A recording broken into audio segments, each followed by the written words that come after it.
Stéphane Bern, Secret d'histoire. Henri VIII, un amour de tyran. Il eut 6 femmes et en fit décapiter 2. Voilà ce qu'a retenu la légende du règne d'Henri VIII, le barbe-bleue de Hampton Court. Il convient de rappeler que le second souverain Tudor ne fut pas seulement un tyran conjugal. Femmes, mais aussi châteaux, vêtements, nourriture. Henri VIII aimait la démesure et ne se refusait rien. Mais il était également un homme politique redoutable, comme le pape et les autres souverains européens l'apprirent à leurs dépens. Comment ce prince de la Renaissance, séduisant jeune homme aux innombrables talents, s'est-il peu à peu transformé en un monarque obèse et repoussant? Pourquoi cet homme aux colères redoutables, ce tyran incapable de supporter la moindre critique, fut-il aussi un roi déterminant dans l'histoire de l'Angleterre, qu'il fit entrer dans l'ère moderne, jetant les bases de sa puissance? Se pencher sur la vie et le règne d'Henri VIII, c'est se frotter à une personnalité hors du commun, marquée par le talent autant que par l'excès, par la violence autant que par le raffinement. Lorsqu'il hérite, en 1509, à seulement 17 ans, de la couronne d'Angleterre, Henri n'a pourtant pas été préparé à régner. Il appartient à la dynastie des Tudors, encore mal affermie sur le trône anglais, car son père, Henri VII, est le premier souverain de la lignée. Cet aristocrate est devenu roi en mettant fin à la guerre des 2 Roses, un interminable conflit dynastique pour la possession du trône d'Angleterre. En 1485, à Bosworth, Henri Tudor arrache la couronne à la famille des York en triomphant de Richard III, qui, comme le racontera Shakespeare un siècle plus tard, perd dans la bataille son cheval, son royaume et même la vie. Précision importante, le futur Henri VIII n'est que le second fils du premier roi Tudor. C'est son frère aîné, Arthur, qui aurait dû régner à sa place. Il a reçu une éducation soignée, tandis que celle du petit Henri, destiné par son père à entrer dans les ordres, a été quelque peu négligée. Là, le prince Arthur est de santé fragile. En 1502, il meurt d'un coup de froid. En même temps que de son titre de prince de Galles, Henri hérite curieusement de sa jeune épouse, Catherine d'Aragon, fille des rois catholiques Isabelle et Ferdinand d'Espagne. Henri VII ne veut pas que la mort de son aîné remette en cause l'alliance conclue par ce mariage entre l'Angleterre et l'Espagne. Il n'a surtout pas l'intention de restituer la dot non négligeable de la princesse ibérique. Alors, au risque de choquer, Henri épousera sa belle-sœur. Ainsi en a décidé le roi son père. Le pape rechigne plusieurs années à cautionner ce mariage qu'il considère comme incestueux, même si l'union entre les jeunes Arthur et Catherine n'a pas été consommée. Une autre mort aura finalement raison des réserves pontificales. En 1509, Henri VII s'éteint à son tour. Devenu roi, Henri VIII finit par obtenir du pape la dispense qui lui permet d'épouser Catherine. Il n'a que 17 ans lorsqu'il se retrouve marié à une femme de 6 ans son aîné, et qu'il devient roi d'Angleterre. Beaucoup à sa place auraient eu du mal à assumer ce destin inattendu. Le jeune Henri, au cours des premières années de son règne, va pourtant faire l'enchantement de tous ses sujets, et même des ambassadeurs étrangers. Car l'adolescent effacé se transforme subitement en un prince paré de toutes les vertus. Sa beauté est la plus évidente. Henri VIII a tout d'un jeune premier, bien loin du roi obèse qu'il deviendra à l'âge adulte, celui auquel nous pensons tout d'abord, car c'est ainsi que l'immortalisera pour la postérité son portraitiste allemand, le peintre Hans Holbein le Jeune. À 18 ans, son visage est encore délicat, sa peau joliment rosée, et le jeune roi est de grande taille, large d'épaules, bien bâti. Il faut dire qu'il est, depuis l'enfance, grand amateur de sport. Même après son accession au trône, il continue chaque jour d'entretenir son corps d'athlète en s'illustrant dans de nombreuses disciplines. Habile joueur de paume, robuste lanceur de poutres, chasseur infatigable, Henri VIII est aussi un archer émérite, qui bat à chaque fois les archers de sa garde lors des concours de tir à l'arc. Mais rien ne lui plaît tant que la joute équestre, héritée des tournois chevaleresques du Moyen-Âge. Le jeune souverain Tudor remporte tous les tournois auxquels il participe. Ce corps vigoureux, qui fait l'admiration de tous les courtisans, Henri sait le mettre en valeur. En une seule année, au début de son règne, il commande 277 tenues et 120 paires de souliers. Sa garde-robe est un festival de soie, de velours, de satin, de cols de fourrure, de chemises brodées de fil d'or, de pourpoints ruisselants de diamants et de rubis. Et comme si cela ne suffisait pas, le roi se couvre de bijoux, de riches colliers d'or et d'énormes bagues serties de pierres précieuses. Pour parachever ce portrait, il ne faudrait pas omettre de souligner qu'en vrai prince de la Renaissance, Henri est aussi un intellectuel raffiné, qui correspond notamment avec Erasme, le prince des humanistes, et se fait le mécène de nombreux artistes. Son éducation l'avait surtout initié à la théologie. Devenu roi, il se pique de mathématiques, d'astronomie et surtout de musique, faisant venir à prix d'or les plus belles voix d'Europe pour chanter dans le chœur de sa chapelle. Lui-même chante joliment, s'accompagnant aux luttes. Existe-t-il monarque plus accompli que le jeune Henri VIII? Seul ombre au tableau, la politique ne figure pas encore parmi ses passions. Durant la première partie de son règne, totalement absorbé par ses plaisirs, il se désintéresse du gouvernement qu'il confie à son aumônier, Thomas Wolsey, un fils de boucher, brillant et ambitieux, auquel la faveur royale finira par offrir un chapeau de cardinal. Pour sa part, le jeune Henri se consacre surtout à faire de sa vie une fête ininterrompue.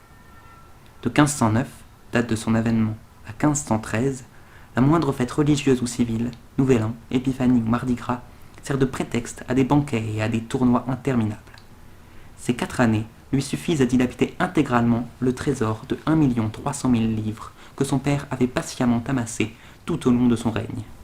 Qu'à cela ne tienne, le roi d'Angleterre est jeune, il est le plus beau, le plus fort, le plus riche. Il est le maître et bien décidé à le montrer. Sa réputation ne doit d'ailleurs pas rester confinée dans les limites de son île. Wolsey lui souffle bien souvent qu'il pourrait, s'il le souhaitait, devenir l'arbitre des affaires européennes. En 1513, Henri finit par franchir le pas. Reniant là encore l'héritage de son père qui avait su construire une paix solide avec les puissances du continent, il renoue avec la tradition anglaise des expéditions dans le nord de la France, qui date de la guerre de 100 ans. Pour la première fois, Henri quitte la cour et ses fêtes incessantes. Après avoir prouvé sa valeur dans les tournois, le premier chevalier d'Angleterre rêve de la gloire des champs de bataille. Ses premières batailles sont victorieuses, mais bientôt, les événements contribuent à rabattre la superbe juvénile d'Henri VIII.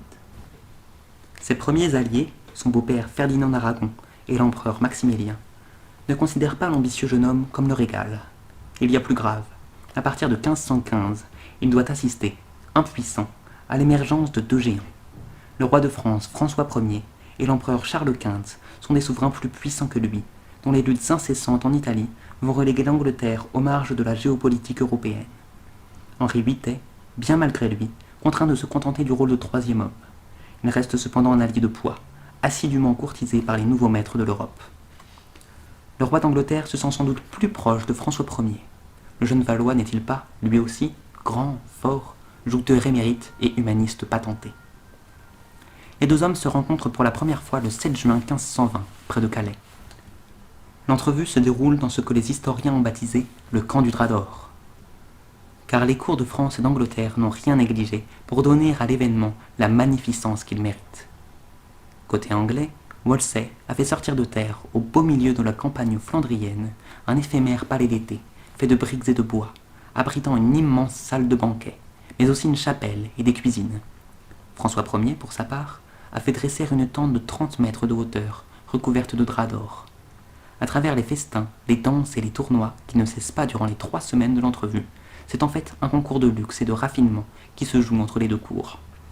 Les 2 souverains, dépensant sans compter, font assaut de faste. Les 2 colosses en viennent même amicalement aux mains en disputant un combat de lutte. Il est aisément remporté par le roi de France.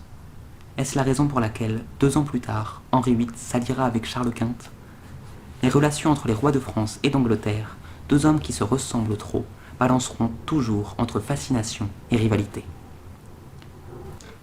Les premières interventions d'Henri en Europe ne sont donc pas de franc succès.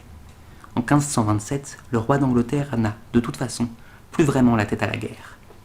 Il ne pense plus qu'à une seule chose, rompre son mariage avec Catherine d'Aragon. Le cœur autant que la raison le lui impose. La raison tout d'abord.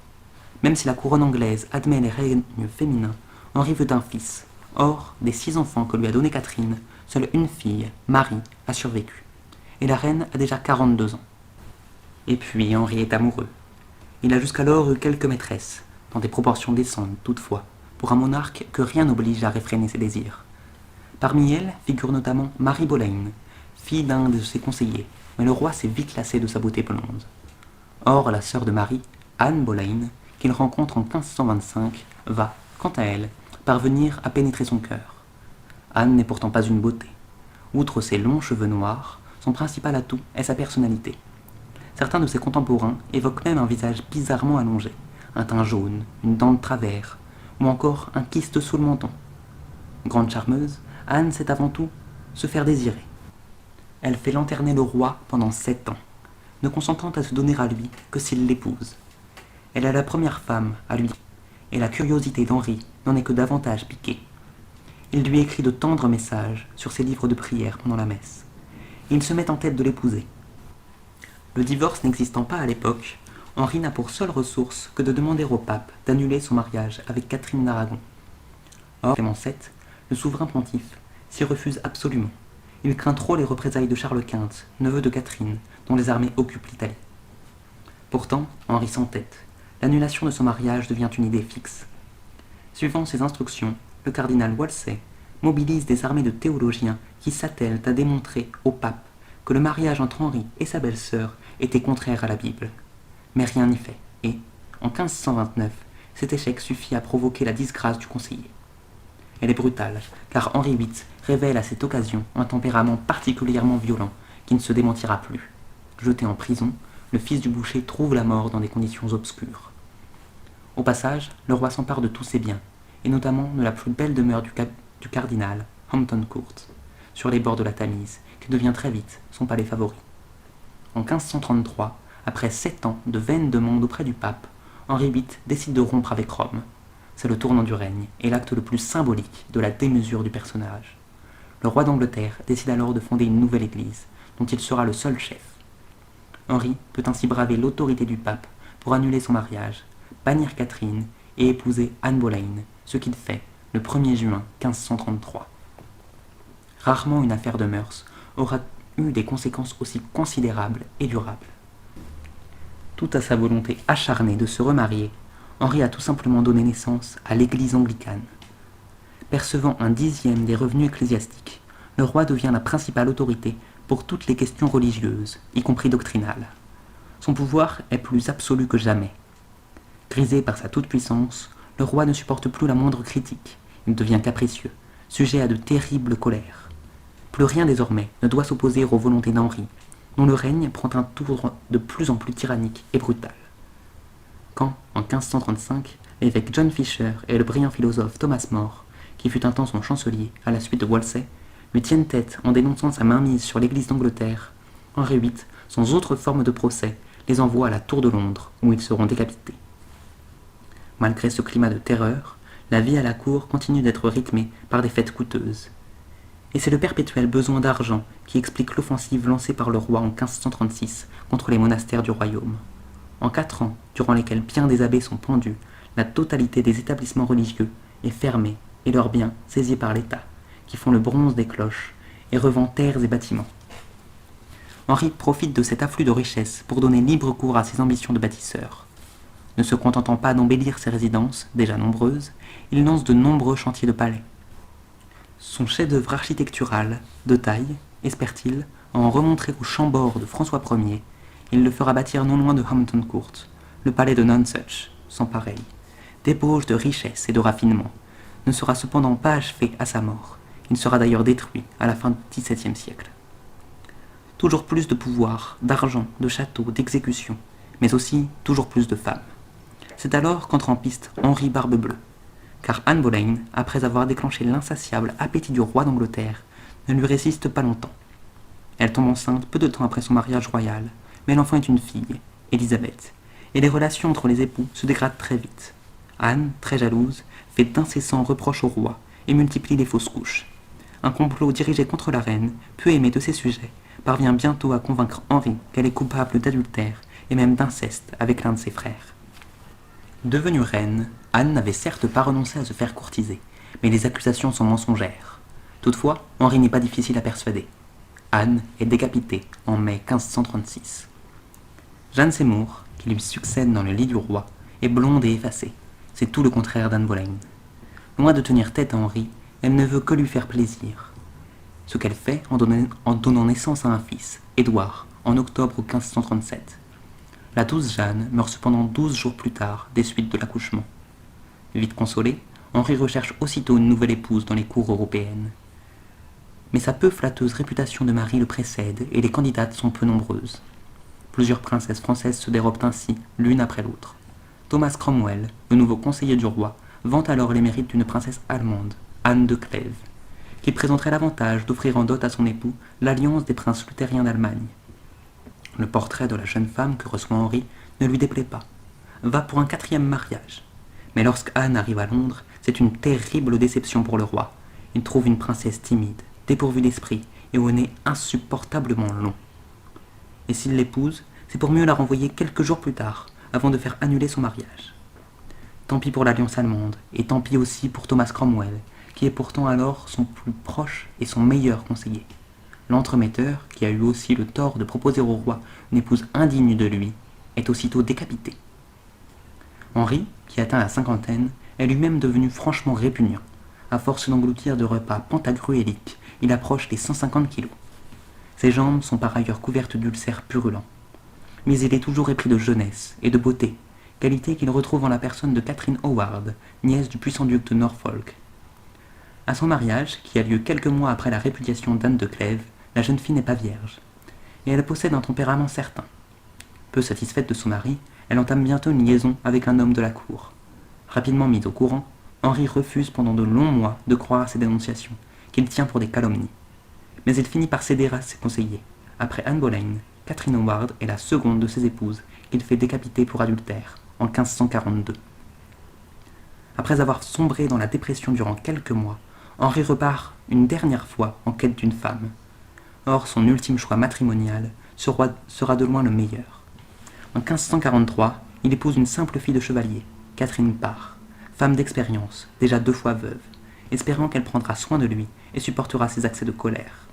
Ses vœux seront comblés. Cette femme admirable jouera auprès du roi davantage le rôle d'une infirmière que celui d'une amante. Car, épuisé par ses excès, Henri VIII sent déjà approcher l'ombre de la mort. Ce roi à bout de force voit de plus échouer toutes ses initiatives. Au nord de la Tweed River, une victoire écrasante de ses armées contre les troupes écossaises semble un temps rendre possible l'annexion du royaume celte. Mais la précipitation d'Henri et son sens limité de la diplomatie retardent finalement le projet de quelques décennies. Son ultime intervention sur le continent tourne également court. Débarqué avec plus de 40 000 hommes à Calais en 1544, après avoir conclu avec Charles Quint un traité contre la France, le vieux roi obèse, qui doit être hissé par plusieurs valets pour pouvoir monter à cheval, a à peine le temps de prendre Boulogne que l'empereur et François Ier se réconcilient déjà derrière son dos.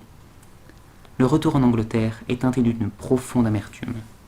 Pourtant, lorsqu'Henri, presque incapable de se mouvoir, perclus de gouttes, finit par s'éteindre le 28 janvier 1547, le destin de l'Angleterre moderne est déjà en marche. Les excès de cet homme violent, polygame et malade d'orgueil ne doivent pas occulter le bilan de son règne.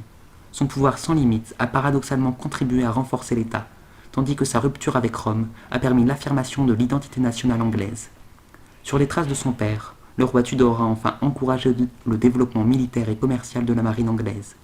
Le barbe-bleu anglais fut donc également le refondateur majeur d'une Albion déjà sûre de sa puissance future.